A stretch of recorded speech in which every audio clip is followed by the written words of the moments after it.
Hello, ladies and gentlemen. Welcome to the esteemed FaceTime with Leaders, an initiative by World Development Corporation. I am Sunny Pancholi, anchor at World Development Corporation. FaceTime with Leaders is a platform for industry titans to share their experiences, thoughts, ideas, and best practices in order to inspire one another and future leaders. In a nutshell, we attempt to encapsulate the multi-decadal learnings acquired by these industry leaders. We also hope that by conducting these FaceTime with Leaders interviews, we can bring together a global community of eminent personalities. By bringing together such visionaries on one platform, we hope to play a part in inspiring the lives of other leaders. Great learnings from great leaders undoubtedly assist everyone by identifying, nurturing, and using the trade secrets that are proven success formulas for many. And this is what we aim for with these sessions, by making them a gathering of industry stalwarts and a knowledge-sharing community. We have one such industry titan on FaceTime with Leaders with us today, Mr. Vasudevan Jagannathan. He is an accomplished senior executive with more than 3 decades of experience in effectively leading business expansion, sales, and operational excellence in several sectors in India and the UAE. He completed his BE in Mechanical Engineering from Manipal Institute of Technology, Karnataka in 1989, a professional certificate in HVAC systems in 1993 from the US, and a professional certificate in Integrated Building Management Systems 1993 from the USA as well. Having had a distinguished career occupying several important leadership roles, each characterized by notable accomplishments and influential contributions, he is widely recognized for his ability to lead and implement successful strategies to improve struggling businesses and launch successful new ventures. He has served as the Regional Director of Sales and Marketing at Climaveneta Climate Technologies in India, demonstrating remarkable prowess in business development, P&L operations, and general management. There he has pioneered proactive engagement strategies, collaborating closely with consultants to integrate Climaveneta products early in project planning. His role extended to delivering tailored presentations to end users, effectively communicating the value propositions of Climaveneta's technologies for diverse building applications. He has regularly achieved outstanding outcomes in driving improvement programs, championing corporate excellence initiatives, and leading sales and marketing programs, creating a lasting impact on every business he worked for. Welcome to FaceTime with Leaders, Mr. Vasudevan. Thank you, Sari, for that nice introduction. Thank you. Good evening. Am I audible, first of all? Absolutely, you are audible and you are visible too. Okay. So it's picture and sound both are clear. Very good. Yes, absolutely. Okay, all right. So to begin with, Mr. Vasudevan, could you let our viewers know in brief about your career journey so far? Yes, certainly. I have had what you call a very interesting career, full of action, a lot of because I have done, of course, mainly my career has been in sales and business development. But it is interesting because I have worked in a number of companies in a number of regions. I have worked for European firms, I have worked for American firms, Indian firms, and I have lived and worked in the south of Bangalore, Chennai, in the west in Mumbai or Bombay, and then in the north in Gurgaon. I have also had a stint in Dubai, in the Middle East. So I have traveled quite a lot, met a lot of, I've seen a lot of cultures, European culture, American culture, Indian companies also, the Birlas, I worked for Birla Group also. So it has been very interesting career. That's why I've always wanted to join in sales. I've been in sales all my life because I didn't want a 9-to-5 desk job. Somehow that was my idea. I wanted to travel, I wanted to meet people, I wanted to have exposure to a lot of clients and different situations. So I guess life has given me a lot. I have traveled to more than 18 countries during my career. So it has been a very active, this thing. And I have also worked in a number of companies. Now, every company where I work, I have had the distinction of getting the biggest order for that company, wherever I work. I mean, in their history. And mainly my focus has been on engineering. And like you said, at the US, I specialized in HVAC, heating, ventilation, air conditioning. That was my forte. It's part of these are high value projects, and they take a long time to get translated into an order. Maybe 1 year, 2 years, or 3 years. They're part of huge infrastructure projects. Yes, so it has been, and I've also, as part of business development, I have also been actively involved in Maldives, Sri Lanka, international business and in the Middle East, Dubai, Bahrain, etc. Yeah, this is as far as my career. I started in sorry, I started in 1989. My career after I finished my engineering, mechanical engineering from Manipal Institute of Technology. My first job was with Ingersoll Rand, India Private Limited, selling air compressors. This was in Bombay.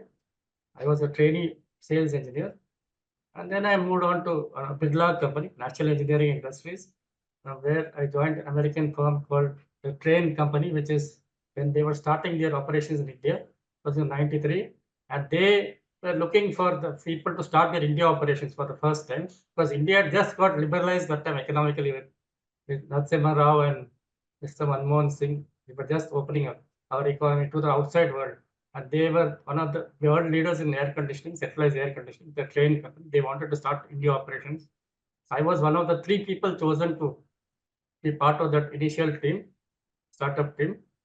And that is when I went for a 6-month training to the US, and where I did the course, intensive course in fundamentals of HVAC in something called counselor selling, which is their style of sales, and also an integrated building management. That was in 93. And then I moved on and went to a few other companies. Ultimately, that was one of the best companies I worked was for the Trane company in terms of their culture, their integrity values that they taught, their transparency, their openness, quality of products, everything. It was wonderful experience. But ultimately then, after working for 15 years in India, then I thought, okay, now maybe it's time I should get some more experience. So in 2004, I moved to the Middle East in Dubai, where I got opportunity there. I was first working for that company called Emirates Trading Agency in India, in Chennai. But then they promoted me to go to Dubai. They are basically a Dubai-based firm, headquartered there. But they had a vacancy for a company called Trane Technology. It was their trading division. It's called MEP Trading, Mechanical Engineering Plumbing Division. They wanted a manager to head that operation. So they sent me there. In India, I was working as All India Sales Manager. I went there, so that was very good exposure to culture, where in the Middle East you see people from Egypt, from Saudi Arabia, from Kuwait, from all over, and so on. Of course, American and European companies. Dubai is a very happening place. It's got huge diaspora of all countries, including Indians. So that was very good exposure, and the projects are very, very huge, very much hyped up. Biggest mall, biggest tower, biggest this, biggest that. Everything is the biggest or the widest or the broadest. So that was very good exposure there. Yeah, compared to India. And then I was there in the Middle East for around 7 years. And in 2008 came the great recession. World over, the project started slowing down, and the money to the Dubai comes from Europe and USA. And the investors are from there. So the project started slowing down. I was doing some very huge infrastructure projects called district cooling plants. And then I was part of a project which was the world's largest air conditioning project, district cooling plant, which was for the Maktoum International Airport in Dubai. It was 100,000 tons of air conditioning. Normally, how to put that in a context is, when we use a room air conditioner, we use a 1-ton air conditioner. This was 100,000 times that size. It was a huge, cool the whole airport. There was another project, 50,000 tons, which was for the Yas Island Formula One racing course in Abu Dhabi, where they have the Formula One racing. So these were some mega projects in which I had participated, which take 2-3 years to fructify. From the day you hear about it, and there are many stakeholders. There are consultants, there is a client, there's architects, there are contractors, a lot of people involved in this, which you have to satisfy all of them before you finally reach the stage of getting an order. It was a very interesting experience there, yes. And then after the recession, the project started slowing down. I decided to come back to India because even my parents are also getting older. So in 2010, I moved back to India. And then I joined Climaveneta, which is again Italian company dealing with air conditioning. They're one of the largest air conditioning manufacturers in Europe. Climaveneta Climate Technologies, and now subsequently they have been bought over by Mitsubishi. Yeah, so that was my journey in India. Yes. This is, and of course, like I told you, I've worked in a number of places in Bombay, Chennai, Bangalore, Gurgaon. So I have seen a lot of places. So I guess I've had a very flexible life. So every company I joined, first you have a different team to work, different atmosphere, you have different bosses, you have different colleagues, you have different products, different. Yeah, so it was quite challenging, definitely. And relocation also, Absolutely. yeah, culture wise also, relocating also not easy to reach every city. So I've been quite flexible in that way. And that is about my career, Sunny. And then, but I also want to add one thing. So after all this traveling and all that, unfortunately, they say all things have to come to an end. In 2013, I had a very bad paralytic stroke. 2013, yeah. So that made me my left side of the body. I don't know. One day I woke up and so I was okay the previous night, but next day morning I could not move my left side. And I'm so sorry to hear this. no idea it happened. It has happened sometime at midnight. I don't know when it happened. So it was a shock when I woke up next day morning. And I didn't understand. Then my wife said, "You're not able to move. What is wrong?" Then I realized, okay, something wrong. Then I came to know, okay, the doctor said I had a paralytic stroke because of some clots in the body. And I had to do rehabilitation for that. So I've been doing that. I'm a little better now, but still, I can't travel the way intensive traveling that I was doing, I could not do. And at that time, I was working as a General Manager Corporate Excellence in Johnson Controls India Private Limited, which is also an American firm in centralized air conditioning, $20 billion company. So, yeah, so my traveling, that level of traveling is not possible now. This was something. And then immediately, this is in 2013. In 2015, I had hip replacement surgery also. Yeah. So, anyway, so what I think that's why God gave me all the opportunity to travel when I could, my younger days. And then now I'm okay. It is part of life.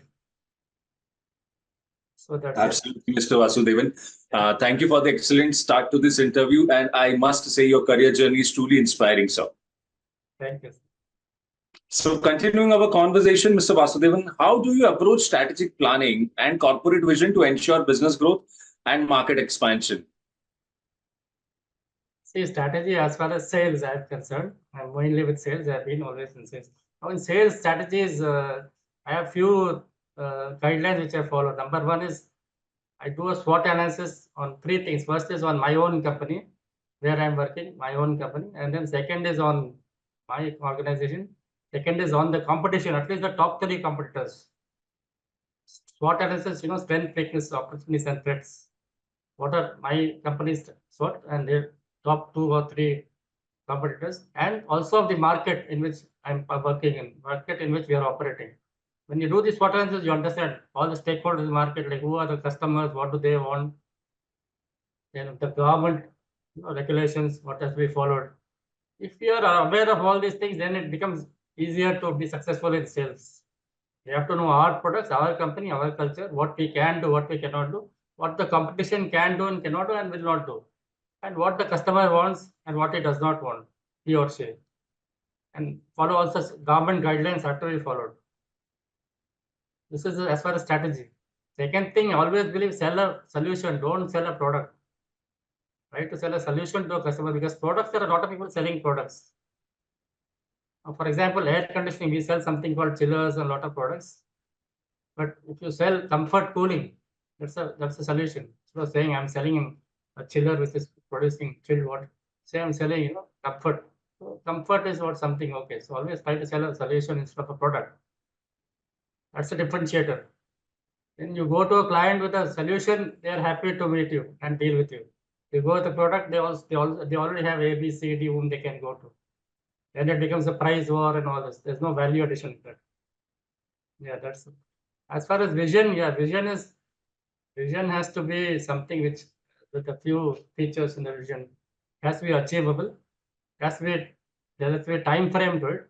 Like, okay, after 3 years, 5 years, or 7 years, what do we want to do? This time frame. We want to double the sales. We want to, increase the profit by 30%, 40%, or we want to inculcate few more customers. We want to bring to our side, or we want to retain X number of customers. So this is as far as vision. That is as far as strategy was there. And also one more thing in sales, it is very important, I feel. Sign of success is to more than getting new customers, it is to retain existing customers. That's a sign. In my view, of a successful salesperson is one who can retain existing customers. That means you are keeping them happy. They are coming back to you again and again. It is not easy. Some people think they are good only if they keep bringing new customers. Research shows that it is 10 times more costly to get a new customer compared to retaining an existing one. Because to get every time you go to a new customer, you have to do a lot of marketing, a lot of other stuff, expenses there associated with that. Maybe a lot of traveling, but existing customer retain is also a challenge. It shows you have to give good service, good products, and he has to trust you basically. For example, when the company Trane, we had a breakthrough with Reliance Industries. Or they were starting with plants. That time Mr. Ambani had just returned, Mukesh Ambani just returned from the US. He was bringing a big plant in Hazira and Patalganga, petrochemical plants. So we got a breakthrough for the process cooling. Then they were so happy with us that for years and years they kept giving orders to our company because they were happy. That's why it is very good to get in. It was extremely difficult to get in because they had an encyclopedia of clients. They knew everything. I mean, their knowledge, I was amazed how much they know more about my company than I knew. They have done the research so well. So, you have to sell by merit, but amazing. But once you get in, once you're happy, then they kept giving repeat orders. Don't even have to go and keep ask anything. They call you and say, sir, we have another project. Are you interested? Of course, you have to meet their financial conditions, no doubt. Everybody's in the business to make money in them. But that's what. So it is very good to retain existing customers. Yeah, that's what. That sounds incredible. And one more thing, sorry, vision should be something which, see, I've also built a lot of teams in my companies. The sales teams, because some of them were new companies. So the teams, now whatever vision you have as a team leader should be exciting to all the team members. Not be only something that the leader thinks is very good, All the team members, you have to carry them along. They should also feel good about it. And they should feel it's achievable, yes, and we can do it together. That's also quite important. And then I said, like a time, it should be realistic, something that can be really achievable and exciting. Yeah, and with the time. Yeah, this is basically about the vision. And strategy, I told you, SWOT analysis on our own organization, on the competition, and on the marketplace. Yes. Absolutely. And that sounds incredible, Mr. Vasudevan. So building on to that, our viewers would like to know, what have been your daily professional life motivations in the taxing field of sales? Yeah, that's an interesting question. Because sales is a very high tension job in the end of the day, I must tell you this. Though I wanted to be in sales, I always told you that. But end of the day, it's a very noticeable, field. Because you can't hide behind your desk. See, sales, you are given targets, right? So either, and maybe some companies review it every quarter, some companies do it every month. It depends how they review. It doesn't matter. Whenever the review is there, they are very clear. Have you achieved or have you not? And if you have underachieved, by how much percentage? You're overachieved by how much percentage? So there's no place to hide. There's a lot of stress. It's very stressful. And clients can call you anytime. See, in the end of the day, it's the clients who pay our salaries. I feel it's not the employer because they are the ones who give the business. So they are the boss. Rule number 1 says client is the boss. Rule number 2 is if the client is wrong, you feel, then see rule number 1. Client is the boss. Finished. End of the story. Customer is the king. So it is very stressful job, sales. And my only motivation to go and every day go and sit. So whether you're sick or not, it's raining or shining, you have to go. Sun is shining, you have to go and meet the client when he calls.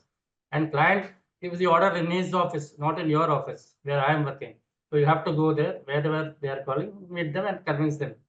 And yeah, so the motivation is always I want to be the first person. It's a race. End of the day, frankly, it's a race. There are a lot of people around who want the order. They want their business. So it is a question of who gets there first. That was my motivation, to get there first and be the victorious person. So that not only for this particular business, but also in future, I can keep getting repeat business from that client. Sometimes you're making an entry not only with the client, but through that client, you're also making an entry into the sector. For example, if I could get an air conditioning order from Infosys, and I make an entry not only with Infosys, who will be coming up with maybe so many projects all over India, centers, etc., but also I get an entry into the IT industry through them. Because they all have a lot of their own networking. purchase engineering people, etc. Then you can also try Wipro, you can also try HCL, you can also try Cognizant and so many other. Same way it works with hotel industry. You get a breakthrough in one place, so that was also one of my aims always. Not only break client, also breaking through an industry as such. That was another motivation. Idea is basically get there first before the competition. Simple. That's the motivation here. And you feel good. Okay, once you're done something, you're doing something for the client, and genuinely selling a good solution and good products and back it up with a good service. Yes. All right. So now that we have discussed your career journey, your professional pursuits, your roles and responsibilities, Mr. Vasudevan, let's dive into the subject of ESG and corporate governance. So here is my question to you, and a very obvious one.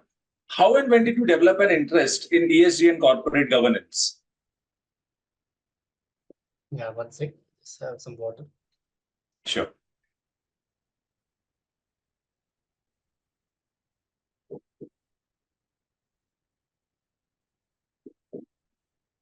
Yeah, ESG is the buzzword now everywhere. Yes, definitely. And how did I get to, okay, I can't answer Sunny honestly that way, but I think it has been ingrained. It's been ingrained into consciously, but unconsciously it's been ingrained into me. I mean, what is ESG? It is basically environment, social governance are the words. It is taking care of your planet. That's what it means. To take care of the wildlife around you. Take care of, don't spoil nature. Don't play around with the nature. And say, so that is there from childhood, because wherever I've been born, I've always, I mean, wherever I've lived, in Chennai, in most of my life, I've lived in Chennai, Bombay, Madras, and Dubai. And all these kind of cities have been next to the ocean. They're all coastal cities. Right. So I've always loved walking along the sea, enjoying the breeze, looking at the ocean, looking at the sunset or sunrise. And maybe there are palm trees or coconut trees nearby, a lot of birds. So I always enjoyed nature, and I'm an animal lover also. So this interest has always been there as for the environment. That is the E part of the ESG. And the social part is, of course, also coming from the way we are brought up, upbringing. I come from a upper middle class family, South India. So we are taught to, be simple, humble, take care of, be happy with what we have, but also share it with others, society, and help whomever we can. That's a special. Now, governance is something which we have to follow. I don't strictly like that word, because governance looks like somebody standing with a stick, waiting to punish you if you are not doing something. It's not a very pleasant word, governance, but this ESG is so unconsciously it is there in me. I have passion for these things unconsciously.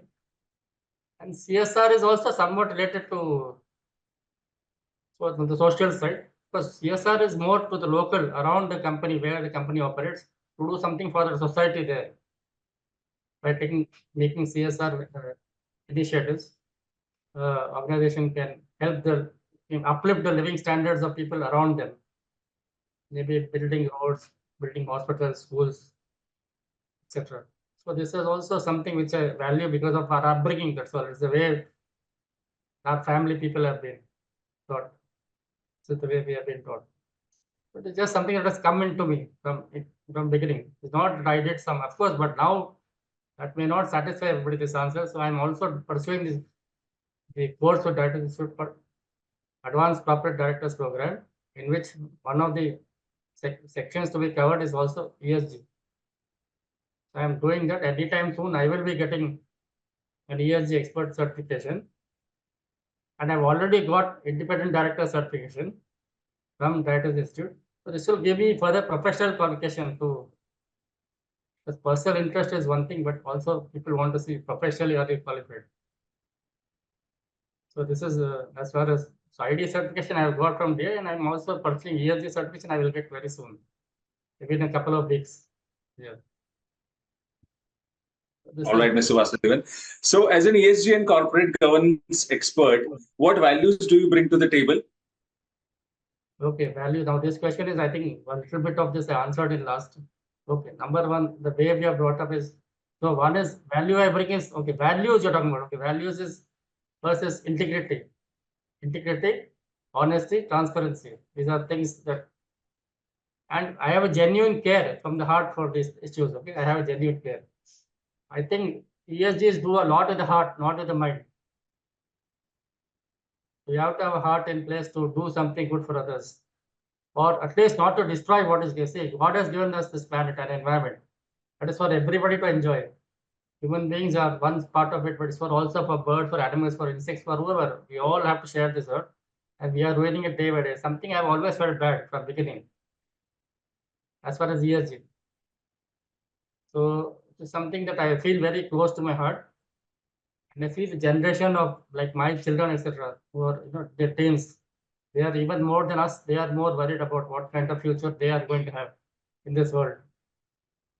With the global warming issues, climate change issues, there are other things coming up like ozone depletion, etc. Where again, so a lot of our sicknesses and a lot of things are happening because of this issue. We have not bothered, and even now, okay, we are doing, but maybe don't know how much correction can be done or damage control. So what value I bring? One is my passion for these things, for these issues, and second is my qualification. Like I said, if I've already got independent data certification, and I will get the ESG certification shortly, professional qualification. So what I've learned in this, I can put in practice doing this course. Yeah. Rightly said, Mr. Vasudevan, and thank you for sharing such amazing insights into different subjects. So this brings us to the last question of the session, and here it is. We are building a community of industry magnates. The move is meant for cross-pollination of knowledge and building a knowledge-sharing community of corporate giants and industry experts. So what are your thoughts about these initiatives taken by Mr. Zishan Pathan, Mr. Heval Mehta, and the team of World Development Corporation? Yeah, okay. I think Zishan and Heval are doing a wonderful job, and World Development Corporation also definitely, because see this initiative, now any 3 people or 4 people, if you sit across, they're all having around 25, 30 plus years of experience. Even with 3 or 4 of them, you have 100 years of experience in a room, even if there are just 3 or 4 people, that's a lot. And it's not easy. I mean, you can get degrees by learning, but experience takes time and it gives you wisdom. It's a wonderful initiative of bringing leaders together. I think it's an excellent idea and inspiring or thought, definitely. And it's an excellent initiative. This is what we need now. Because in the end, corporates see to change society is not easy. As an individual, it's very tough. Either you have to be in politics, which is again a different ball game. I don't want to talk about. So this corporate is one of the ways you can do that. If companies, organized, large ones come together, we can make changes for positive development of society as a whole. It's a wonderful initiative, definitely, what they have done. And it's very unique, because I have not come across other initiatives like this. In this WTC initiative is unique. Yes, excellent. So it's also having United Nations backing. Yes. Okay, great, Mr. Vasudevan. It was fantastic conversing with you, and I'm confident that your insights will inspire future leaders. Thank you for joining us today, and we wish you the best for your future endeavors. Moreover, trust that this initiative by Directors Institute has unquestionably expanded the participants' understanding and enriched their minds. Thank you very much, Sunny. Thank you. Thank you, and have a nice day. Thank you very much. Thank you. Bye. Bye.